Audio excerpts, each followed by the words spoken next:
Welcome to Luca is a Billionaire, where the only thing I invest in is your answers. In this video, I will show how to make oregano oil from fresh leaves.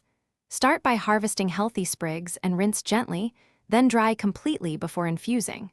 Remove leaves from stems and bruise them slightly to release oils, then pack into a sterilized jar and cover with a neutral oil like olive or grapeseed. Store in a cool, dark place for 2 to 6 weeks, shaking daily to speed extraction. Cold infusion is simple and preserves delicate compounds. After bruising leaves, tightly pack them into a clean jar and pour oil to fully submerge the plant material. Seal the jar and store it away from direct light, shaking gently once daily to help oil circulate. After 2 to 6 weeks, taste for potency, then strain through cheesecloth and decant into an amber bottle for storage in a cool place. If this guide is helping you, please subscribe and like for more herbal how-tos.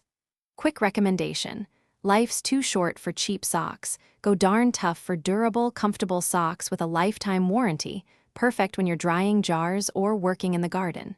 Check the description for the link and other deals, pick a comfy pair, and enjoy easier kitchen sessions. Now let's get back to the video.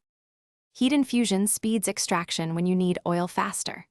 Place the oil and bruised leaves in a double boiler or slow cooker on low, keeping temperatures under 140 degrees F to preserve active compounds. Stir occasionally and let the mixture warm for 2 to 4 hours, then cool before straining through a fine sieve and cheesecloth. Transfer into an amber bottle and label with date for up to a year of careful use. Thanks for watching and please subscribe. It's the best investment you'll ever make.